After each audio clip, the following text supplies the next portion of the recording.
자리에 앉으시기 바랍니다. 오늘 강의를 담당해 주실 스님은 박도선 스님입니다.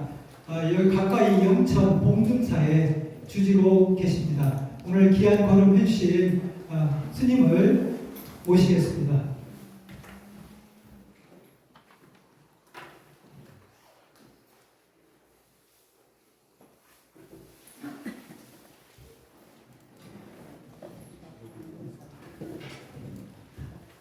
네, 안녕하세요. 반갑습니다. 네, 전국에서 불교대학이 가장 잘 운영되고 또 학력 수준이 높다고 정평이 자자한 포항 금물대 대학생들과 함께 앞으로 4강좌에 걸쳐서 부인사 및 불교 문화 의식에 대해서 강의를 하게 되었습니다. 소개받은 박도선이라고 하고요. 요 가까운 영천에 있으니까 지나가는 길에 안 들리셔도 됩니다. 포항 황해사에서 열심히 기도 정진하시고 공부 잘 하시면 되겠죠? 네, 내가 있는 이 도량에서 충실히 하는 것이 먼저인 것 같습니다. 그리고 그 다음에 좀 신경을 써야 될 도량이 바로 천태종 부인사, 우리 대한민국 전체적인 총본산이죠. 그래서 어떤 성지와도 같은 것입니다. 예수교 같으면 예루살렘이 성지고 거기에 성묘교회라고 아주 그래서 기독교인들이 꼭 참배하러 갑니다. 그런 것처럼 우리 천태 종도들에게는 소백산 부인사가 상우론각 대조사 스님께서 개참하신 도량이고 도를 또 성취하신 곳이기 때문에 부인사가 성지와 같이 이렇게 되어 있으니까 부인사를 알고 또 거기에 말사로 우리 포항 황해사가 있으니까 부인사를 한번 살펴보는 것이 좋겠다라고 진스님과 또 사무처장님께서 제안하셔서 이렇게 4회에 거쳐서 강의를 하게 되었습니다. 부인사는 많이 들어보셨죠? 네. 우리 처음 또 오신 분들도 아마 계시리라고 생각됩니다. 그래서 소백산 부인사는 소백산에 위치하고 있습니다. 그래서 제가 어떻게 하면 부인사를 한번 좀 잘 알려드릴까 해서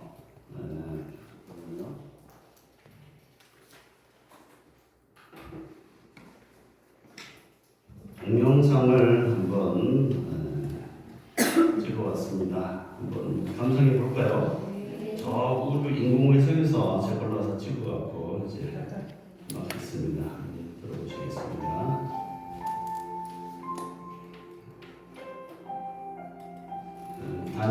단양인데 단양에 지금 보이는 곳이 여기 지적하는 게 있습니다.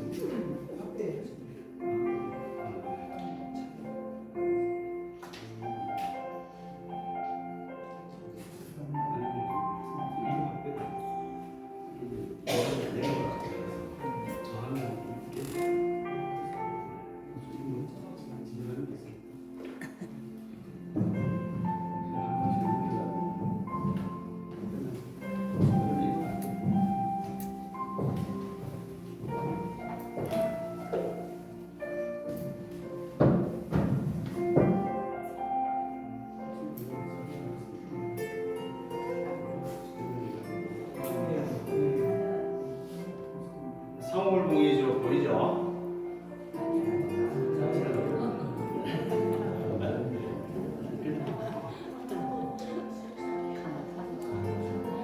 민봉이 지나가고 있습니다.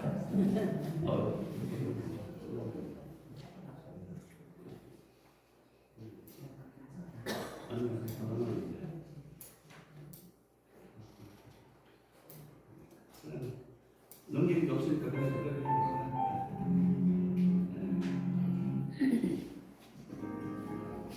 다시. 네, 여기서 소백산에서 공방봉을 지나서 상월봉이 보이죠? 대두산이면 상월봉과 대두산이 이름이 붙여졌습니다. 그 앞에는 밑상자 다룰자가 적혀 있고요. 그 지나서 신선봉으로 이어집니다. 신선이 될 수가 있습니다. 우리 모두는. 그리고 민봉이라고 있는데 스님들의 머리가 반질반질하고 밋밋하다 해서 붙여진 이름이 민봉입니다. 그래서 돌을 닦으면 다 반질반질해진다. 그래서 민봉이고, 민봉에서 봉우리가 내려가서 9개의 봉우리로 이제 갈라지게 됩니다. 그래서 9개의 봉우리가 돼서 구봉, 또 봉우리가 9개 사이에 여기 민봉이죠. 여기가 작은 민봉인데 작은 민봉에서 줄기가 계속 갈라져 내려갑니다. 총 9개의 봉우리가 있고 봉우리가 9개니까 계곡이 8개겠죠. 그래서 구봉 8문이다. 근데 각각 이름이 이렇게 쫙 붙어 있습니다. 옛날부터 세반문봉, 기기문봉, 백월문봉, 곰절, 그 다음에 덕평, 그 다음에 비시랭이, 여의생문봉.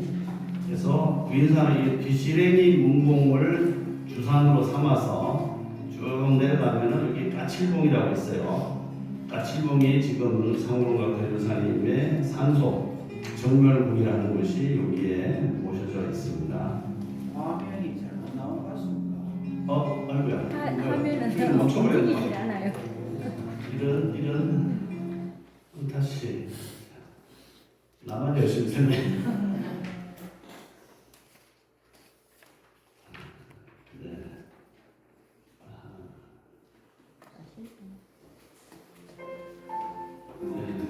그렇게 해서 나머지는 지나가고 그래서 이제 9개의 봉우리가 조금만 들어갈게요. 그러면 공망봉, 상월봉으로 해서 여기 계속 이어서 내려갑니다. 신성봉을 지나서 민봉인데 요걸 왜 제가 보여드리냐면은 접이나 집이나 뒤에 있는 산, 주산이 힘이 있어야 됩니다. 그래서 주산이 어디서부터 내려오는가를 보여주고 있습니다.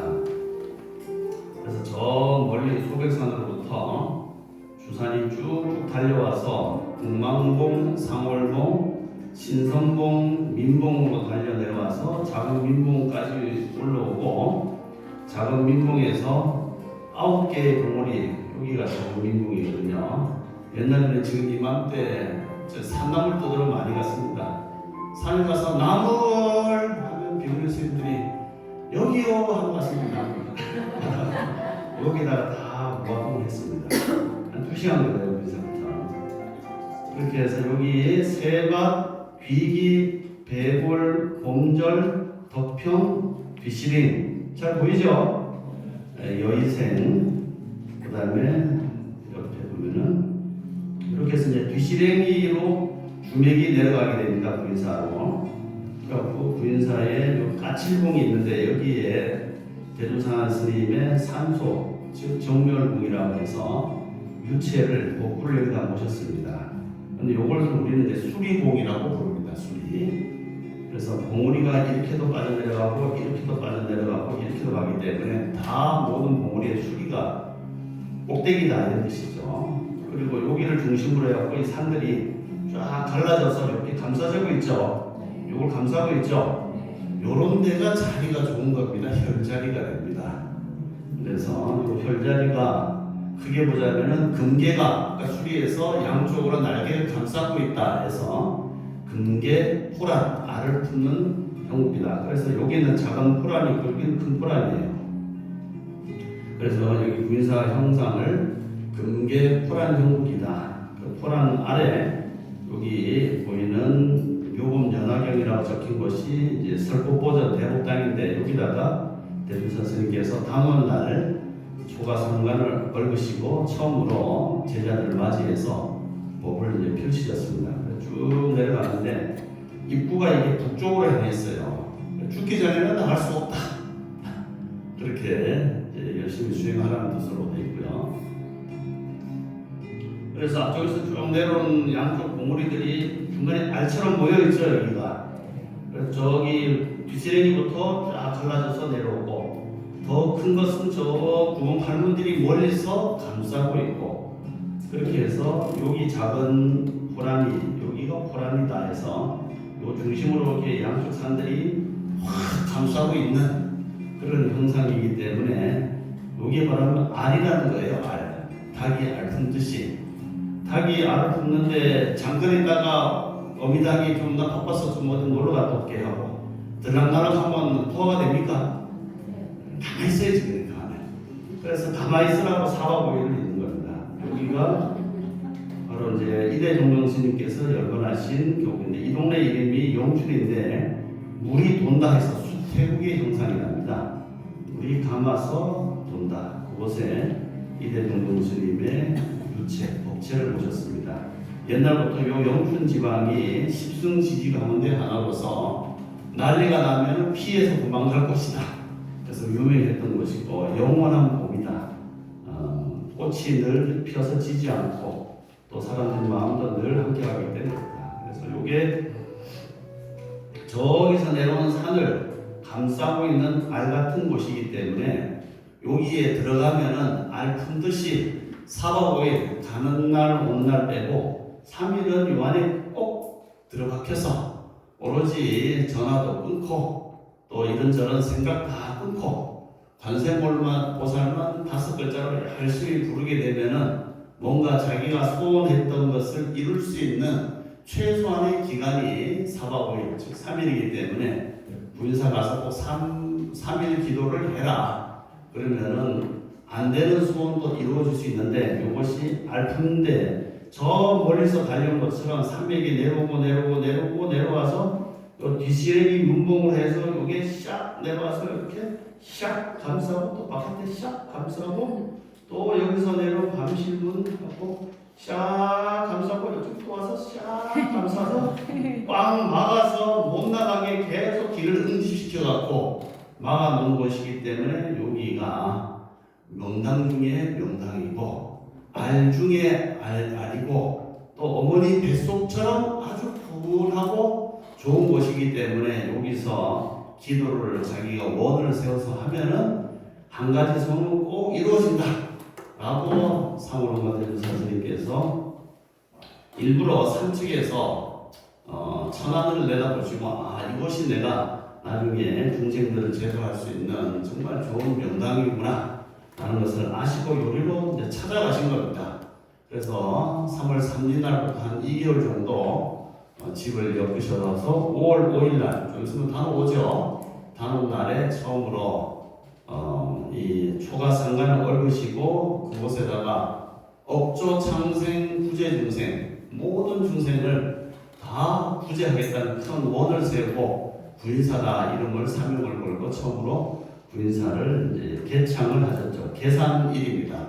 그래서 음력 5월 5일 다음 날에는 부인사에서 계산 100주년, 80주년 이렇게 해서 행사도 하고 또 근회도 띄고 이렇게 합니다. 그래서 부인사 터도 좋지만 아까 까칠궁이라고 나왔던 것 있죠. 여기 바로 대주사님의 유체, 법체를 모셔놓은 우리의 산소를 묘를 쓴 겁니다. 근데 인도에서는 왜 화장을 하는데 우리 부인사에서는 왜 매장을 하느냐라고 해서 끊임없이 거기에 대해서 이의를 제기하는 분들이 많이 있습니다. 그 얘기를 하기 전에 그래서 인도에서는 옛날부터 오도 이화살이라 해서 사람이 죽으면 윤회를 하는데 윤회를 해서 어디로 올라가냐? 불을 태우게 되면 이제 이 연기가 올라가잖아요. 그러면 연기가 올라가서 저 달까지 올라간대요. 달에 가서 다시 달이 좀 차가우니까 다시 습기가 생겨서 비가 돼서 그것이 땅에 떨어져서 곡식이 되어서 벼로 싹으로 태어나서 열매가 맺히고 그것을 다시 사람이 먹어서 다시 정자가 만들어지고 그걸로 해서 씨가 퍼져나가고 그렇게 해서 다시 한 생 살고 나면은 태워서 올려보내야 된다. 그래야지 이렇게 사이클이 돈다는 것을 2도 5화살 이렇게 얘기합니다. 그렇지 않으면은 이제 자기의 자아를 깨달아서 해탈하는 두 가지 방법이 있다는 거예요. 그래서 인도에서는 화장을 해서 저 높이 올려보내는 것이 인도의 전통적인 어떤 장례 방식이었는데 현실적으로 보자면 인도는 좀 우기와 건기가 있는데 우기가 되면 한 3개월 동안 비가 엄청나게 내리지만은 건기가 되면은 신체가 썩질 않습니다. 그리고 대부분 다 평지이기 때문에 거기에다가 식체를 매장하게 되면 농사 짓다가 식체가 툭 튀나오고 농사 짓다가 툭 튀나오고 그러다 툭 튀나오고 하면은 환경이 엉망이고 전염병이 발생될 수도 있어요. 그렇기 때문에 그런 지역에서는 화장을 해서 깔끔하게 처리하거나 또는 살짝 불을 태워서 수장을 시켜버려야지 여러 가지 어떤 전염병을 막을 수 있었던 현실적인 이유도 있었고, 또 풍수지리학적으로 봤을 때 제가 동국대 박사과정 공부하면서 밤에는 또 야간에 할 게 없나 해서 풍수지리 행정대학원에서 개설되고 있더라고요. 거기 가서 열심히 공부해서 우수한 성적으로 졸업하고 마스터 자격증을 취득을 했습니다. 근데 아무도 알아준 사람이 없어요. 세상이 나를 알아주지 않는 뭐 슬퍼하거나 노여할 필요가 없지만 좀 섭섭한 건 없지 않아 있는데, 그래서 이제 풍수적으로 봤을 때 우리나라는 이 산맥이 아까 쭉 따라왔죠. 능선 따라 산맥이 내려오면 그것이 마치 전기줄처럼 기운이 이렇게 흐른다고 봤습니다. 그래서 땅에도 기운이 있고 기운이 있는데, 우리나라처럼 이 한반도처럼 이제 선 구조, 선들이 쪽쪽쪽쪽 내려가게 되면 선 따라 다 기운이 간다고 보는데, 그 기운이 마치 우리 그 핵발전소라든지 또 화력발전소에서 21,000볼트를 만들어내면은 변전소에서 뭐 1000볼트, 가정용으로 220볼트까지 선으로 쭉 빨아 들어오잖아요. 그렇게 하는 것처럼 우리나라는 어디 있든지 대부분 뒤에 산이 다 연결되어 있다고 보는 거죠. 그래서 너는 어느 집안에, 어느 집의 산에 주령을 받았냐. 그래서 말이 인걸은 지령이다. 사람, 인물은 땅에서 나온다. 그것이 바로 땅 줄기의 기운이 강하기 때문에 그렇다는 거예요. 그래서 잘 쓰면은 대박, 못 쓰면은 쪽박. 물구덩이라든가 비탈진 곳에 쓰게 되면은 안 좋은 기운들이 들어오니까 쪽박이죠. 그래서 요즘은 화장을 또 많이 하면은 뭐 대박도 쪽박도 아니고 지옥으로 내보고 산다. 그렇게 되는데, 이제 인도나 중국 같이 넓은 평야는 산에서 기운이 내려왔다가 평야가 되고 확 퍼져버리죠. 물을 가지고 쫙 뿌려버리면 쫙 퍼져갖고 어디에 특별히 들어오는 게 없지 않습니까? 그럴 때는 이제 강물이 흘러가다가 이렇게 감고 있는 곳에 기가 보이진 않지만 멈췄다 해서 이제 수법, 산으로 뭘 향을 잡지 않고 물이 이렇게 감싸서 안쪽에 있는 곳은 기가 모였다 추정해서 그렇게 하게 됩니다. 그래서 인도같이 평야지대가 펼쳐진 곳에서는 땅의 지기가 별로 없어요. 워낙 다 퍼져버리고 또 건조하기 때문에 거기서는 아무 것에 매장을 해도 별로 후손들한테 탈이 없습니다, 사실. 근데 우리나라는 보다시피 다 이 선들이 쫙쫙쫙 내려가기 때문에 잘 쓰면 뭐라고요? 대박. 못 쓰면은 쪽박. 산소 탈이 많이 나기도 하는 이유가 그렇습니다. 그래서 인도에서는 그와 같이 평지형이기 때문에 굳이 매장을 해도 그 덕을 보기가 어렵고, 또 여러 가지 현실적으로 질병의 위험이기 때문에 또 그들이 믿어왔던 여러 가지 전통 신앙적인 측면에서도 화장을 해서 올려보내야 된다는 그런 것이 있기 때문에 이제 화장을 중심으로 했지만, 그것이 이제 중국어로 넘어오면서 스님들의 유체 또 왕의 유체를 매장을 할 것인가 화장을 할 것인가 논란이 있었어요. 우리 전태종에서는 저 북청사를 가보면 스님들 다 매장을 했어요. 중국 가면 산이 많잖아요. 거기서도 풍수지리가 발전이 되다 보니까 과연 이렇게 화장을 하는 것이 부처님 나라의 법이냐, 부처님이 정한 법이냐 했을 때 부처님이 정한 법은 아니었어요. 그 나라의 전통이 화장하는 것이 최상승의 전륜성왕에 모시는 법이 화장 장례법이었거든요. 그래서 가장 훌륭한 법이니까 부처님도 그 법에 따랐을 뿐이지 부처님이 화장을 주창하신 것은 아니었다. 그런데 이제 중국으로 넘어오면서 이 매장에 관련된 이야기들이 많이 생겨서 지장 왕보살이 가셨다는 저기 그 뭡니까 부화산에 가보면은 거기도 지장 교각 스님을 땅속에 매장하고 탑을 세웠지 않습니까? 그렇게 이제 매장 풍속이 많이 나오게 됩니다. 부처님은 어쨌든 스스로가 푸시나가라에서 당신 몸을 그 마하가섭 존자의 마지막 인사를 받고 곽시쌍굴에서 발을 팍 어떻게 관 밖으로 내미셨다 들어보셨죠? 근데 리얼한 사실은 그런 적이 없다. 선종에서는 요마미소, 곽시쌍구, 다다탑전, 반문자 그래서 3처 전심이라고 하는데 실제로는 인도에서는 우리가 이제 접종례를 해서 절할 때 나의 가장 높은 이마 머리를 가장 존귀한 분의 발등에다가 살짝 대면서 나를 낮추고 상대편을 최대한 높인다는 뜻으로 절을 하고 이렇게 올리잖아요. 그렇게 했는데 그것은 인도식 방식이었습니다. 그래서 이 가섭 존자가 늦게 부처님이 열반하시고 한 일주일 뒤에 소식을 듣고 와서 인사를 해야 되는데 여전히 발에다가 옛날 살아계실 때 절을 했단 말이죠. 근데 부처님이 관에 누워 계셔요. 그럼 어떻게 됩니까? 발에다가 절을 해야 되잖아요. 그래갖고 화장을 하기 위해서 염을 쌓면서 막 풀었어요. 그리고 발바닥을 꺼내서 거기다 절을 한 거예요. 그런데 가섭한테 나중에 종종 스님 자리를 물려주다 보니까 그것을 약간 좀 신비화해서 곽시쌍구다. 관에서 시 보였다. 쌍구 두 발을 보였다. 빠샤 하고 나왔다고 되어 있는데 사실은 열어서 인사를 했지만 뭐 열든 그냥 안 열려졌든 간에 그 가섭 존자의 인사를 받고 부처님의 이 복부가 스스로 하늘로 올라가게 됩니다. 한 10m 붕 떠서 거기서 부처님의 삼매열로 스스로 불을 일으킵니다. 자연 발화가 된 겁니다. 여러분들 자연 발화가 된다고 믿습니까?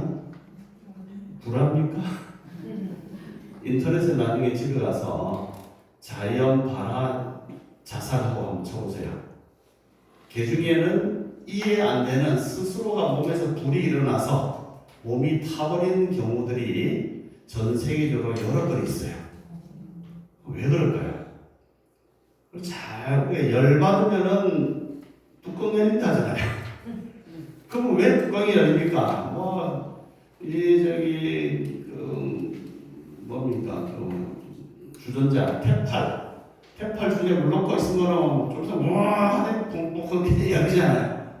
그런데 우리 몸도 지수, 화풍, 4대로 구성이 되어 있죠. 보통 내 몸에 열이 있으니까 음식물을 이렇게 소화를 시킬 수 있는 거예요. 소자가 태울 소자죠. 내 몸에 36.5도의 열이 있기 때문에 음식물을 소화를 시켜갖고 나중에 화장실에 와서 노랗게 이렇게 소화를 시키는 불이 탄다는 거거든요. 그런데 그것을 강하게 생각을 확 일으키면은 36.5도가 아니고 365도의 불길을 자기가 일으킬 수가 있습니다.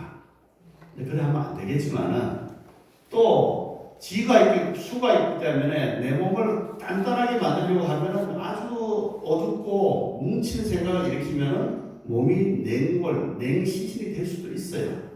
보통은 이렇게 균형이 맞기 때문에 우리 이렇게 살고 있지만은 한쪽으로 마음을 깊이 쓰면은 자연 발화가 일어납니다.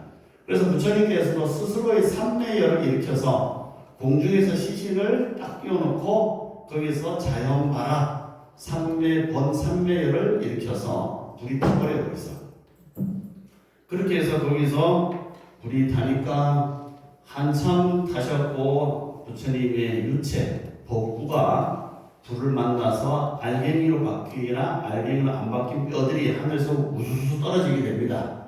그 떨어진 양을 8섬 넉말에 가마니로 한 10가마리 정도가 나왔대요. 믿거나 말거나 이렇게 왕창 떨어졌답니다.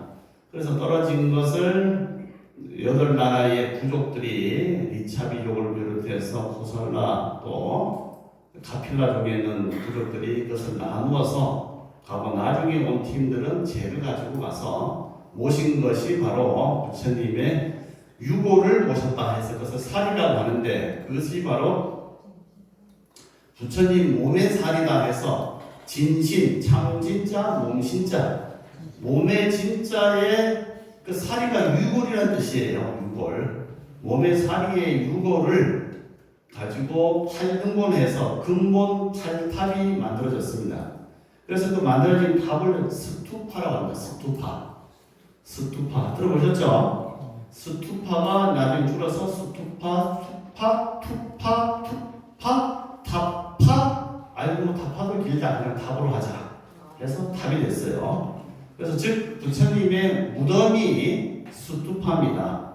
즉 그 스투파 안에는 부처님의 머리살이, 정골살이도 있고 뇌살이도 있고 치살이도 있고 손톱살이도 있고 부처님이 열반하시기 전에 저기 미얀마에서 온 상인들한테 띠뿌싸하고 이 사람들한테 공양을 처음으로 대접했다 해서 와서 줄 건 없고 내 머리카락이 있으니까 이거라도 가져가라 해서 머리카락 8개를 줘서 그것을 담아서 미얀마 상인들이 자기 나라 가서 모신 것이 바로 나중에 그 국왕이 이렇게 귀한 것을 가져왔느냐 잘했다 잘했다 해서 모신 것이 양곤의 쉐다본 파고다.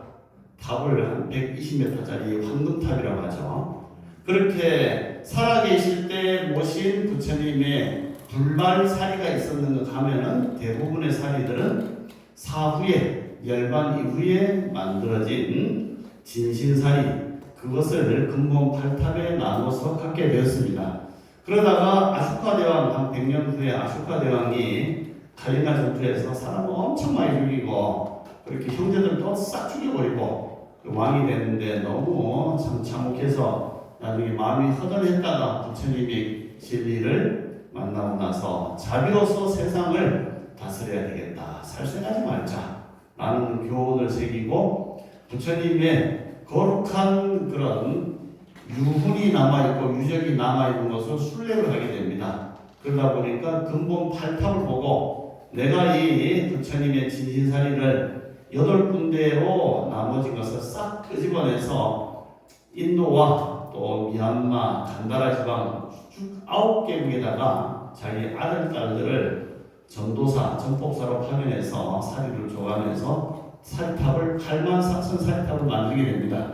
그렇게 해서 그 흘러간 사리탑이 중국으로 넘어가서 현장 스님이나 옛날 그 축포포라든가 가슴 받을 수 있는 수많은 스님들이 인도에서 가져온 사리를 가지고 인도에서 중국으로 그 부처님의 불사리탑을 모시게 되었죠. 인도에서는 수투파가 됐다가 중국으로 넘어오면서 그것을 어디다가 모실 것인가? 어디다가 모시면 좋을까요? 중국 스님들이 중국에 있는 후한 명지라든가 이런 왕들이 이렇게 훌륭한 부처님이 얘 몸으로 된 그 사리 유고를 어디 험한 곳에다가 모셔서는 안 되겠다. 그래서 최고의 관청에다 모셨어요. 그런데 그 사람이 사는 곳에 계속 모실 수가 없잖아요. 그렇게 해서 그러면 사람이 살지 않는 그런 훌륭한 건물에다가 모시자. 이렇게 됐죠. 그래서 중국 건물들은 보통 뭐로 짓습니까? 벽돌로 많이 짓잖아요. 벽돌을 일반 집들처럼 이제 막 지어서 올라갑니다. 그래서 1357구로 해서 올라가다 보니까 아까 인도에서는 탑이 어떻게 됐다고요? 네, 이제 얘기가 여기까지 왔으니까 한번 갔다 와야겠네.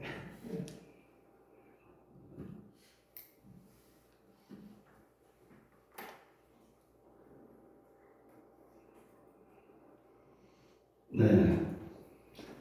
여기가 바로 인도 중부의 산치 대탑이라고 하는 곳인데 여기 들어가는 입구의 문입니다. 동서남북으로 이렇게 돼 있고 또 여기 보면은 바루를 엎어놓은 것 같죠? 최초 인도의 탑들이 이렇게 바루를 복발형이다. 우리 지금 산소 쓴 거하고 비슷해요. 산소처럼 뒤집어 놓은 것처럼 해서 유골이 훼손되지 않도록 이렇게 하게 됩니다. 이렇게 본 것처럼. 그래서 동서남북으로 문이 다 있고 여기 하미카라고 하는 요 주변에 각을 돌리고 그 안에다가 여기다가 부처님의 진사리를 모셨다고 합니다. 그러다 나중에는 또 요 속에 이게 훼손되거나 도난될 수 있으니까 요 복발 안쪽에 모시기도 했다고 합니다. 이게 하미카. 그래서 산지대탑, 수직궁 이렇게 해서 요 안쪽에다가 모셨다.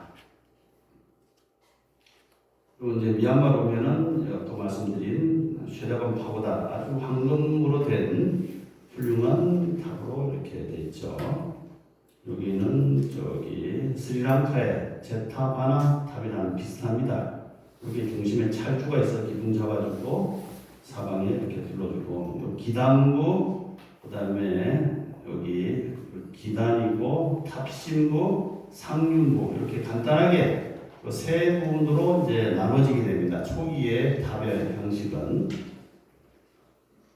요거는 부처님이 계셨던 바로 그 마하보기 대탑이라고 해서 보리수 옆에 큰 탑을 세웠어요.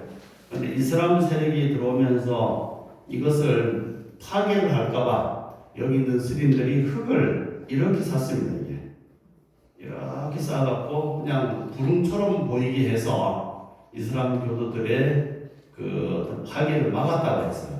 그러다 한 100여 년 전에 이것을 발견해서 흙을 다 끄집어냈는데 그때 지금 힌두 교도들이 이것을 가지고 있다가 나중에는 불교권에 해서 서로 공동으로 관리하는 걸로 이렇게 됐다고 합니다. 중국어로 넘어오면서는 어떻게 됩니까? 탑의 모양이 이렇게 어떤 층층이 올라가게 되죠. 여기 바로 이제 중국에서는 일반 건물의 모습입니다. 건물이 아주 중국 가보면 누각이라든가 건물이 크고 높잖아요. 그래서 부처님 사리탑도 이렇게 좋은 최고의 1등 건물에다가 모시자 하고 요 안에다가 이렇게 모시게 됩니다. 그러니까 탑 모양이 아까 복발형 바구를 뒤집어 놓은 것처럼 그릇을 뒤집어 놓은 것처럼의 모습에서 탑이 건물 모양으로 바뀌게 돼요. 그래서 보통 보면은 몇십 미터가 그렇게 올라가게 됩니다. 여기 보면 황룡사도 이렇게 높은 그런 탑의 모습을 보이겠죠.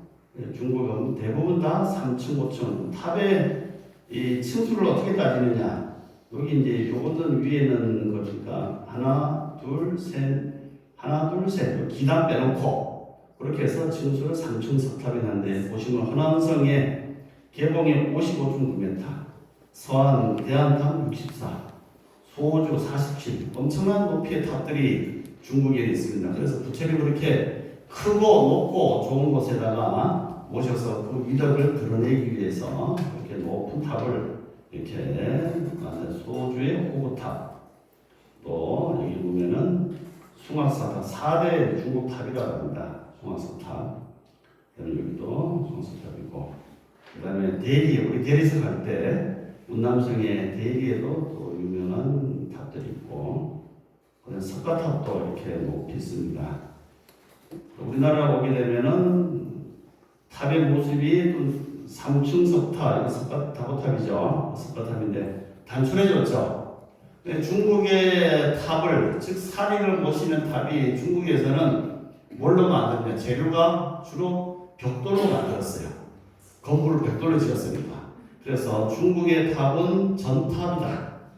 근데 이제 중국에 유학을 갔던 의상 스님이 중국에서 본 게 그거니까 우리나라에서도 벽돌을 구워서 만들자 하고 해보려고 했는데 우리나라 벽돌이 잘 안 구워져요. 흙도 그렇고 어려워요. 그래서 벽돌 모양으로 만들자 해서 만든 것이 분황사 모전석탑. 모자가 모방했다. 전자 벽돌을 모방해서 돌로 만든 석탑이다. 그 다음에 저기 안동이라든가 이 영주 이 지방에 가보면 벽돌탑이라든지 그런 전탑들이 좀 여러 개 발견되는 것은 의상스님이 중국물을 보고서 그렇다. 그리고 이제 그렇지 않고 우리나라의 전통적인 방식으로 탑을 만들게 되면 우리나라 화강암이 많으니까 화강암으로 만들어서 석탑을 만들자. 그래서 노래가 있죠. 하늘을 향해 불쑥 솟아있는 거대한 돌덩이. 이게 뭡니까? 네, 석가탑. 그 응원할 때 많이 나오잖아요. 응원할 때. 하늘을 향해 불쑥 솟아있는 거대한 돌덩이. 어느 목수가 알지 석공이 뭐 땀방울 흘려가며 만들었는가. 치어리더리 많이 한 말. 석가탑 아닙니까? 그 석가탑은 돌로 만들었다. 그래서 우리한테 쉽게 구할 수 있는 재료가 거기 되는 거다. 이거 구인사의 삼층석탑이고, 일본으로 넘어가게 되면은 일본에서는 바로 스키나무라든가 나무가 많이 있죠. 그래서 거기에서는 목탑이 유명하다. 중국의 전탑, 조선 신라의 석탑, 일본의 목탑, 이런 각각의 양식으로 이제 발전을 하게 됩니다. 이게 이제 쭉 나고요. 그래서 우리 구인사 3층 석탑은 여기 보시면은 밑에 코끼리가 있죠. 이 코끼리는 불교에서는 지혜의 상징이기도 하고 가장 힘이 크기 때문에 절에서도 코끼리 등을 많이 만들어서 이 지구상에 가장 큰 등발 좋은 동물이 바로 코끼리다. 그래서 이제 건강이라든가 또 용맹해서 옛날 알렉산더 대왕이 인도를 쳐들어왔을 때도 코끼리 부대에게 갑옷을 입히고 또 거기다가 술을 먹여갖고 코끼리 코에다가 여러 가지 쇠창살을 독약을 붙여갖고 매달고 이랴 하고 그냥 치니까 코끼리들이 제정신이 아니잖아요. 삑 돌아버리니까 그냥 기마병들한테 가서 나 죽여봐라 하고 막 흔들어대니까 기마병이 그래서 암만 찔러도 갑옷이 펴놓으니까 찌르지도 못하고 그렇게 해서 알렉산더 대왕의 이 동방 원정이 인도 힌두쿠시 산맥에서 멈췄대요. 예. 그만큼 코끼리가 이제 유명한데 여기서 코끼리를 모신 것은 부처님이 아까 열반하시고 각 나라 부족들이 부처님의 진신 즉 유고를 서로 가져가려고 싸움을 하니까 도나 존자라 하는 스님의 중재로 우리 사이좋게 나눠가자. 부처님이 부족이니까 카필라로 반등분 해서 카필라족이 그 부처님의 유고를 운반해갈 때 코끼리를 사용했대요. 코끼리에다가 모셔서 갔기 때문에 코끼리를 밑에다가 이렇게 모셨고, 그 다음에 여기가 탑에서는 집으로 얘기하면은 기초죠. 기초 콘크리트 탓을 한 겁니다.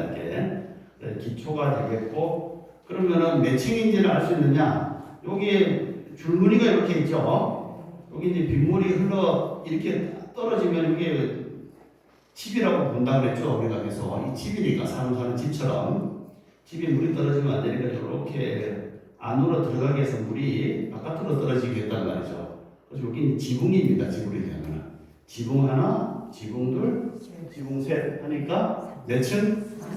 3층. 요것도 지붕으로 봅니까? 못 써요. 이렇게. 요거는 기단입니다. 기단, 기초. 기초 기단이기 때문에 이것은 기단부. 요거는 탑의 몸에 해당되는 데서 탑신부. 그 다음에 위에 상륜부. 그래서 여러 가지 노발이라든가, 그 다음에 또 복발, 바루를 높여놨다든지, 그 다음에 앙화, 요것을 이렇게 올렸다든지, 그 다음에 보륜, 보주, 그 다음에 중심을 잡아주는 찰주, 기둥, 이런 것들이 여기에 올라가서 이것을 상륜부라고 하죠. 그래서 여기 이제 보시면은 1층 기단 설명이 이대 종정 스님께서 1983년도에 인도의 기원정사에 가셨답니다. 기원정사는 어딘지 아시죠? 인도의 동쪽에는 마가다국에 중림정사가 있고 서쪽에는 코살라국에 기원정사가 있는데 그 당시 찐 부자였던 수다타라는 장자가 부처님 법을 듣고 자기 고향으로 내려와서 땅을 시주해서 기타 태자와 함께 절을 지은 것이 기원정사인데 지금은 다 불타고 이슬람 교도들 들어와서 다 망가뜨렸기 때문에 아무도 없습니다. 기단만 남아있는데 거기에서 한 스님을 만나서 자기가 전날에 꿈을 꿨대요.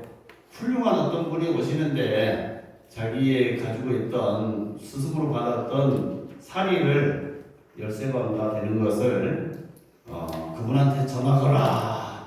그분이 내려오니까 꼭 전하거라.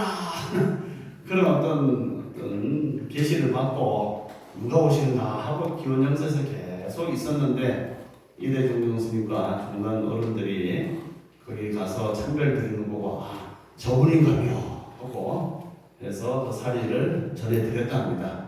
이대종종 스님께서도 그걸 아시고도 그리로 가셔서 받아와서 모셨다고 합니다. 그래서 여기 이제 보시면은 1층 탑신부의 중심에는 여기 이제 요 안에다가 요걸 들고 여기다가 사리를 이제 모셔놓은 거예요. 이렇게 모셔놓고 그다음에 거기에 나머지 세 면에는 금강양보살, 문수보살, 그다음에 또 관생보살님을 각각 쪽에 갖고 2층에는 우리 법화경에 나오는 4대 보살이 있죠. 상행보살, 정행보살, 무변왕보살, 알펜보살.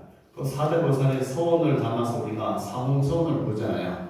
중생무변소원도, 원내무진소원도, 원문무량, 불도무상. 이것이 법화경에 4대 보살, 종지용식품에 나온 4대 보살을 또 모셔놓고 또 그 위에는 종기라든지 위에 보시면 여기 종기 있죠. 종기를 맡아서 천태종에 하고 상징을 올려놓고 여기는 팔정도 구륜을 돌려놓고 또 일념 삼천에 원만한 삼천대천 세계를 그려놓은 것이 바로 사리탑이다. 이렇게 해서 탑으로 저는 내놓은 내용은 이와 같습니다.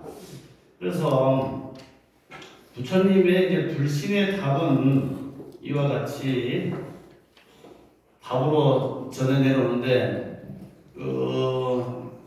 부처님이 열반하시간 500년 동안은 부처님의 가르침에 의지해서 다들 수행을 했어요.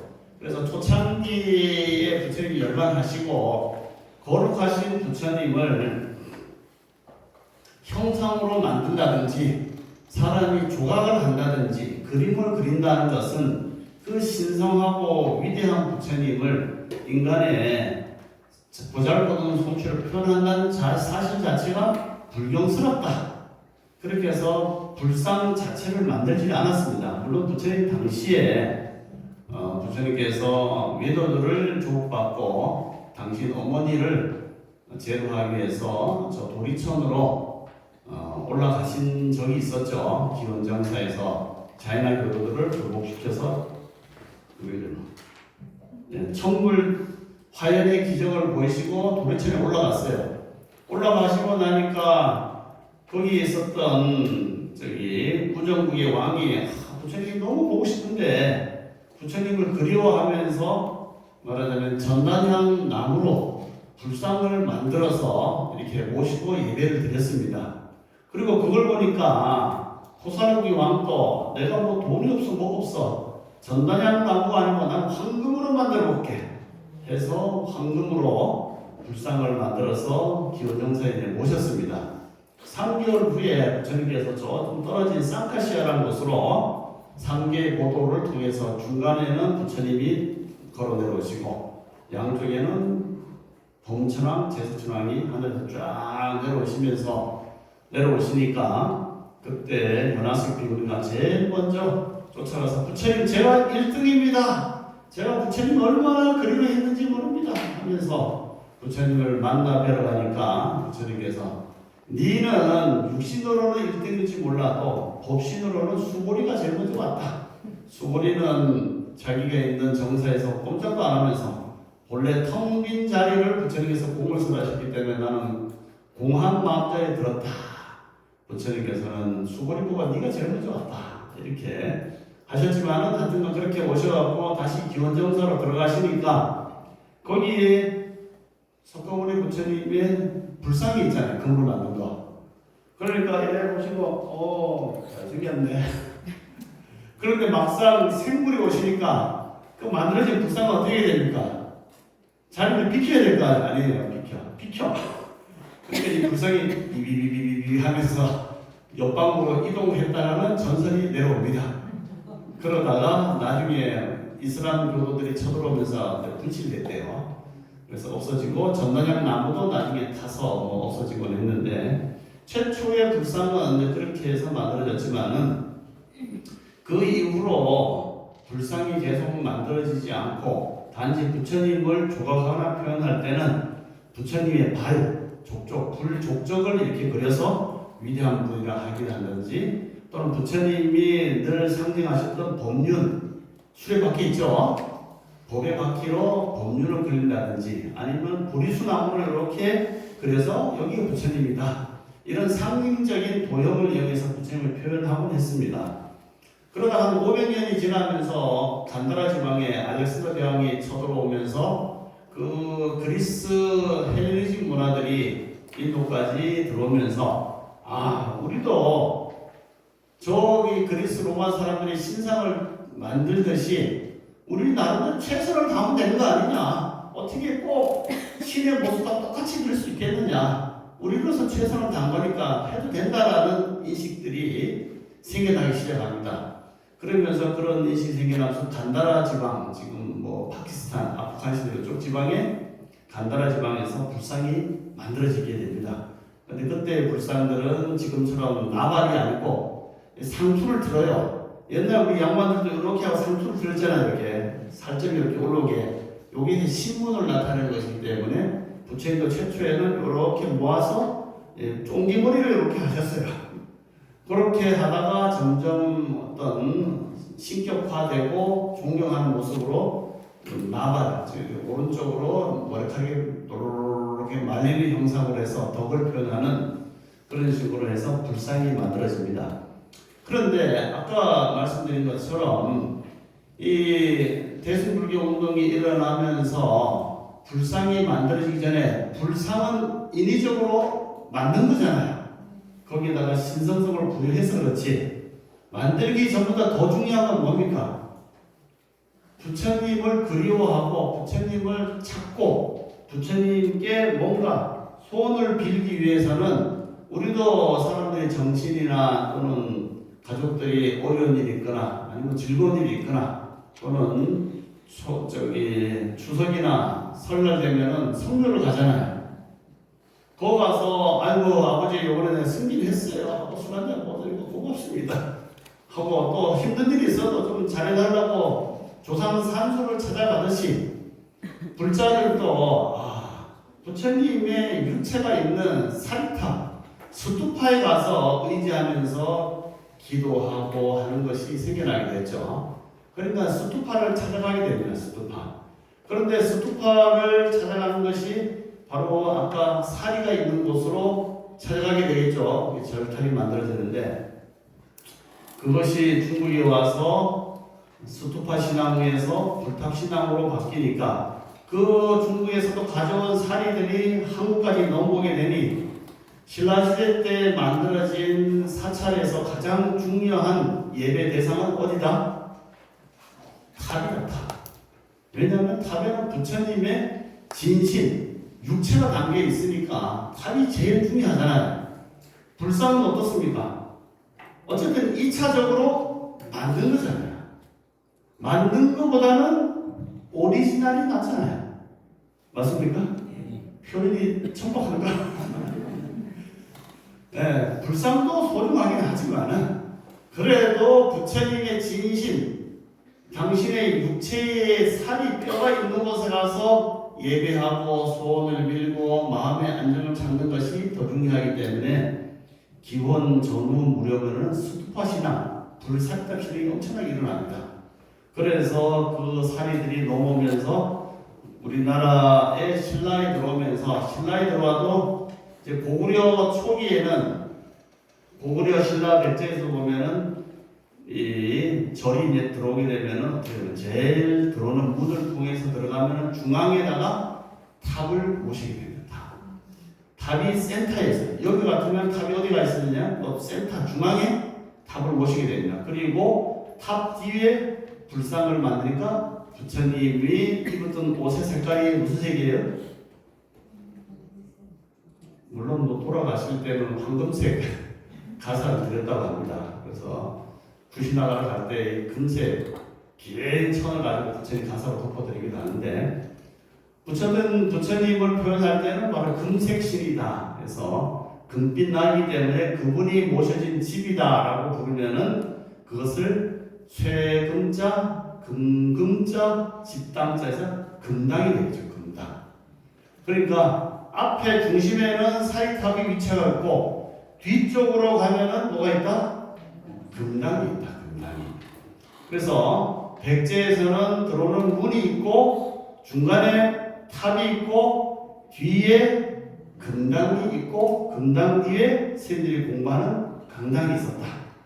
그런데 백제에는 그렇고 또 고구려 같으면은 금당을 또 부처님도 여러 분 계시잖아요. 석가모니 부처님도 계시고 아미타 부처님도 계시고 또 뭐 약사 부처님도 계시고 하면 금당을 중간에 센터 하나 옆에 하나 저쪽에 사이드로 디귿자로 해서 금당을 모셔놓고 그 중간에는 또 불사리탑을 모셔놨다. 이렇게 해서 사리탑이 이제 중앙에 배치를 하게 되죠. 그러다가 이제 통일신라 시대 때 오게 되면은 역시 저기 일자로 금당을 나란히 어느 부처님은 앞에 오고 어느 부처님 뒤에 가면 또 안 맞지 않냐 해서 중앙에 금당 또 거기서 본정불의 옆에 나란히 해서 금당 여기 중간에다가 뭐 불사리탑 그리고 들어온 양쪽에 범정로 또 경소를 만들어갖고 이렇게 배치를 했었죠. 그렇게 금당 중심으로 이제 갔는데 그 불사리탑 중심으로 이제 가게 됩니다. 그런데 이제 고려 조선 들어오면서 문제가 생겨요. 사리가 없어요. 사리가. 이 문제를 어떻게 해결하고요? 분명히 8성 넉마리를 하고 많이 나오긴 나왔는데 이제 그 사리를 구하려고 하니까 사리가 없네. 탑을 세워야 되는데 여러분들 어떻게 하시겠어요? 그러면은 진짜 사리인지 가짜 사리인지 알 수는 없지만은 좀 진위가 의심되니까 좀 옆으로 비켜주세요. 그래서 탑이 양쪽으로 빠져요 이게. 그래서 쌍탑으로 바뀌겠네. 쌍탑으로 바뀌고 중간에 있는 금당이 정면에서 탁 바라보게 하는 형식으로 바뀌게 되죠. 그리고 이제 조선 시대 들어오면서는 이제 불교가 탄압도 받고 또 선불교가 많이 들어옵니다. 우리 뭐 조계종 선종처럼 불림문자, 직진심, 교회 별점, 삼초전심 마음에서 마음으로 정하지 경전으로 하는 것은 손가락을 달을 가리켜 손가락이지 손가락 보면 되겠냐. 부처님이라고 하는 불상도 중요하지만 진짜는 그 법을 알려주는 법이 중요한 것이다. 그래서 불에서 뭘로 바뀌냐? 법으로 중심이 바뀌게 됩니다. 법중심. 불중심에서 법중심으로 바뀌게 되니까 이 정각의 부처님 모신 이름이 빠지게 돼요. 금당에서 불법승이죠. 그래서 불은 좀 빠져주세요. 그리고 부처님이 가섭존자한테 안한존자한테 법으로 해서 달마돼서 우리 같으면은 해능 해가 그 다음에 지자대사로 해능이 아니라 저기 뭡니까 이렇게 해서 이제 지자대사로 이렇게 내려오는 그런 법맥을 따라서 쭉 내려와서 스승이 제자한테 법을 가르쳐주면 그것이 바로 법이 바로 깨달은 분이 알려주는 법이 나의 부처님이다. 스승이 부처님이라는 사상이 생기게 됩니다. 나의 스승님은 나한테 법을 알려주는 분이다. 그래서 이제 우리 한국교회에서는 조금 깨달았다 나의 스승님은 우리 부처님 이렇게 얘기하는 게 전혀 이상하지 않아요. 그리고 이제 중국에서도 해능 스님을 거의 깨달은 부처로 보는 거거든요. 그래서 육조 당경이다. 부처님이 설하신 경전이다. 이름을 붙여서 당경으로 붙였다는 거죠. 그러다 보니까 부처님을 안 모셔도 부처님 법을 설하는 분이 있는 곳이면 그곳이 바로 불이 있고 법이 있다. 그러니까 법을 설하는 분이 우선이다. 그래서 법은 법이 있는 곳이다. 법을 설하는 곳이다. 하게 되면 불당, 즉 금색 옷을 입은 금당에서 금당은 뒤로 좀 빠지고 물론 모시긴 모시지만은 그 이름도 불당, 금당에서 법당으로 바뀌게 됩니다. 우리도 다 법당 그러잖아요. 부처님이 계신데 불당, 금당 안 부르고 법당 가자 하거든요. 거기는 법이 있는 곳이라는 거죠. 그런데 그러니까 옛날에는 이 불당에 법당에 부처님을 안 모시고 조사 스님이 탁 법상에 올라가서 법을 쫙 설하면은 부처님의 법을 그대로 이어받은 그 법이 설해진 그 자리가 바로 영산회상이다 이렇게 봤던 거죠. 그래서 법당이 중심으로 하다 보니까 물론 뭐 이름도 불당에서 법당으로 바뀌고 승방, 강당, 공고 같은 곳이 뒤쪽에 있다가 앞으로 징계하게 됩니다. 그래서 우리 이제 전통사찰 가보면은 중간에 부처님 불당이 있고 양쪽에 건물들이 있죠. 이쪽에도 있고 이쪽에도 있잖아요. 이쪽에는 주지 스님이라든가 이 사중에 사는 스님들, 이쪽에는 뜨내기 스님들, 선방에 다니는 운수행강 남자들은 오른쪽에 불당에서 내려왔을 때, 왼쪽에는 삼직 스님들, 이런 스님들이 거기서 공부하고 토론하고 하는 곳으로 해서 뒤쪽에 구석에 찌그러져 있다가 앞으로 나오게 되는 이런 형식으로 바뀌거나 조금 더 나가면 이제 누각으로 올라가서 거기에 강당이 돼서 설선당, 뭐 신금당 이런 식으로 이 강당들이 앞으로 이제 돌격하는 일들이 이제 생기게 되죠. 쉬어야 되죠. 네. 네.